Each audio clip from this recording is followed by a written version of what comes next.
Wow খিচুড়ি পবিত্রার জন্য নিয়ে যাই অল্প।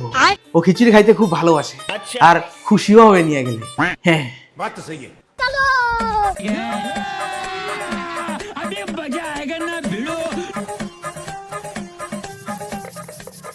পবিত্রা এই নাও হোলি স্পেশাল খিচুড়ি তোমার জন্য নিয়ে আসছি। তুমি খুব ভালোবাসো না খাইতে, ওই জন্য। এই নাও খাও। आज होली को दिन का बड़ा ये मान्छेले भाङ गाजा खाएर आएछ हाँ मा देखो तुम्हार ছেলে আজকে আবার গাঁজা খায় আসছে। अबे साले ভালোবাসা খিচুড়ি নিয়ে আসছি, না খা মারে রাখতেছো। यो खिचडी हो गोबर हो यो কে বলছে এটা গোবর? এটা খিচুড়ি। यो खिचडी आज तपाईलाई घिचाउँछु म।